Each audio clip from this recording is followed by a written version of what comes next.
Hello and welcome to another video from Alberta Bushcrafter. This is another one of our series on tents. You've already seen one of mine, which is how not to design a tent, how not to buy a tent. And yeah, there are some new tents coming in my future. But I wanted to show you an old classic. And that's one type of tent. It's very wind resistant. It's called a tunnel tent. Now, the one I've got is actually an Outbound Hosteler. Now the reason I can tell you they don't make this anymore, this tent's 27 years old. It may be due for retirement pretty quick, but this type of design of tent is usually quite good. There's a few drawbacks as well. This particular tent has been to 4 continents with me. Yeah, if you count Africa. Went for a little trip there once. So let's see, Europe, bit of Asia, North America, and Africa, and it has held up. Matter of fact, there's not a leak in it. It was $220 Canadian when I bought it. That was in 1986. So it gives you an idea how long a really good tent can last. This one may be past its prime though. Anyways, tunnel tents. You'll see these from basic backpacker tents to Outbound makes a new backpacker tent. That's quite good. It's orange, however. And just about every tent maker makes some type of tent like this, all the way up to companies like Tatanka, which is a German company, and theirs run in the $800 range, and they've got side doors and vestibules, and they're beautiful. We're going to look at a basic one because I can't afford a tent like that. So here we go. Okay, so here it is all set up. I've actually got it airing out because it hasn't been set up for a few years. So these are what they look like. And we'll take a walk around. This is, they call it a 3-man, but you know me, I say it's a 2-man, and that's if you're wearing mummy bags. We'll keep looking around. See if I can actually get some more. There we go. So the stability is from 2 sets of hoops, top and bottom. This is a 3-season tent. The top is mesh. You don't really want this in any kind of rain. We'll put the rain fly down though. Generally, it's just a good tent. Weighs about, I think, about 6 pounds. One of the drawbacks with this, you might see, that's a fiberglass pole. You know I hate fiberglass poles. The other thing is, there's very few tie-outs to the poles themselves. In fact, there's none. This is all held up by the fly, which you'll see. The zipper's not bad, and that's no-seam mesh on there. It's up to you whether you want mosquito or no-seam mesh.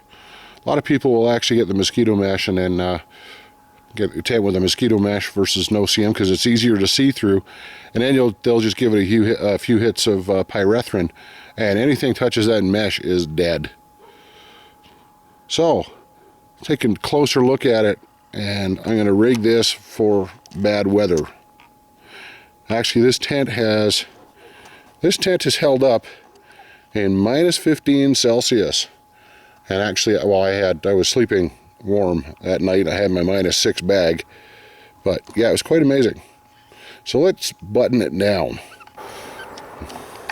Before I got it completely buttoned down, you'll see that the fly is actually stuck together. That's why this tent's out. I'm giving it a good wash and dry. If you put a tent away wet, this can sometimes happen. You'll get microorganisms attacking the polyurethane coating on the nylon. This is not the case here. This is something else. I don't know what it is. So this tent may be ready for retirement. But one of the things I wanted to show you as well is the floor. That's the inner tent, and it's a fairly thick material. It's also polyurethane coated. So you can see it extends. Once this is done, you'll see it extends very high up the fly. And that's good because if you've ever got rain coming sideways, which you just might, that's not a good thing. And tents like this could be very protective against it. This is actually a very dry tent. It is a little claustrophobic though. Okay, we are losing the light a bit. It's okay for me because I am leaving this up for the night. But this is what it's like, all guyed and shock corded out. You can see here, there's nothing much on the front, but we got two on the side. It actually opens it up a bit for ventilation. If I can get the camera around, my battery's gone. Might be able to see the back, but I doubt it. Well, let's have a look. You can barely see. There's another one at the back. Now let's close in on one of these, though. I'll show you what I've done. Right here,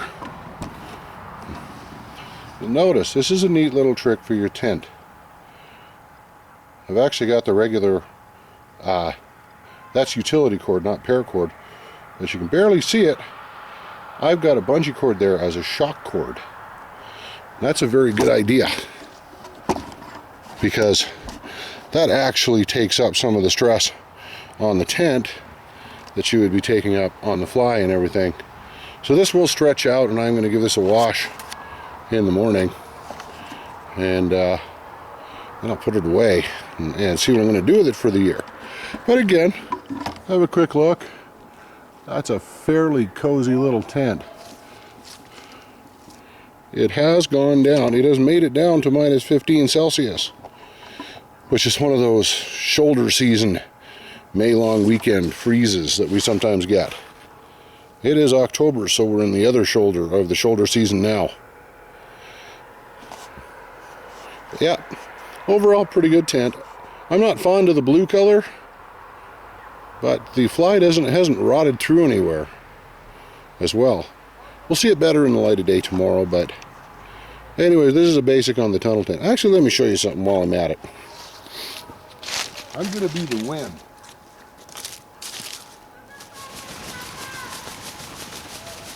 That is one of the things with tunnel tents with nothing supporting the pole. So if you get it perpendicular to the wind, it will do that all night.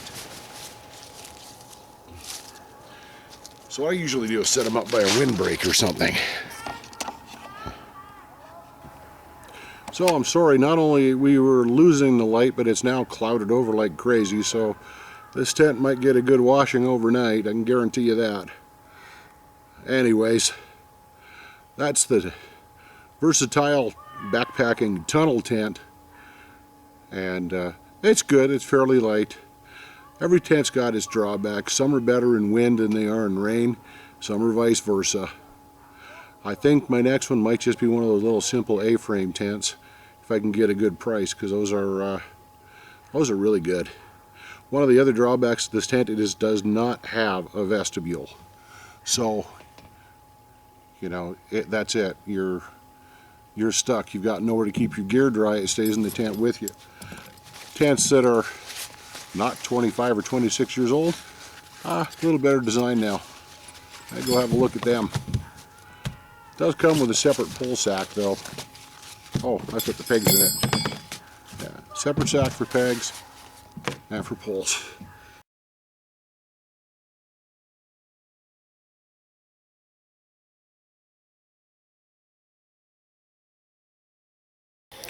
Okay, here's a look at that same tent 24 hours later.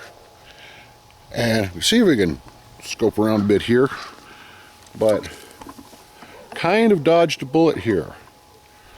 Those wrinkles in the fabric that were stuck together, yeah, the fabric was actually almost glued together in spots. That's actually, I have learned from further research, that is the waterproof coating. That is what happens when you own a tent for 27 years. What's interesting is it may be salvageable. Just notice a few things though after setting it up. Let's see. Now this is not the greatest design for a tent because you can actually see the fly is almost, actually it is, touching the tent in spots. Anyways, this is going to be the source of another video because in the last 24 hours, well, we'll talk about that in a moment. Alright, so that's been an overview of the basic backpacker or tunnel tent. There are many other types. I mean, the dome tent is probably the most popular. This is what they call a tunnel or hoop tent. They're actually lighter than a dome tent. This design is 28 years old. That's actually what I've discovered is the reason the fly was sticking together is it's likely the polyurethane coating is degrading on it. It has not delaminated, it hasn't pulled away yet, but that may be a future video on how to recoat a fly on a tent, because the rest of the tent is in great shape. So this is just one. Modern tunnel tents like this have a lot more space. They have a lot more they have a vestibule in front, many of them. They have side doors. They're really worth picking up if you can afford them. I am looking for a new tent. I've actually been researching most of the day, and well, yesterday evening as well. So there's a new tent in my future right away. It's time to get a 21st century tent. Whether that's going to be one of the old A-frame tents like a Eureka Timberline or another model, that's going to depend. Eureka makes great tents. I like them even better than the Outbound, and they're considerably cheaper in a lot of regards than the big, expensive, outdoor store tents, the ones at Cabela's and so on. We'll see. I seem to have found a couple for a good price. It's that or a Eureka Timberline, which is, there have been millions of those made. It's a tried and true model. Anyways, though, this has been a discussion on the tunnel tent, which you can still see behind me. And excellent design, quite light, still a viable option. You can get them in green as well if you want to stay inobtrusive. You can also get them in bright orange if you don't. Really good if you need to be rescued in the bush. But again, it takes minutes to set up, takes minutes to fold away. And still a great choice if you're actually carrying a tent and not just a tarp.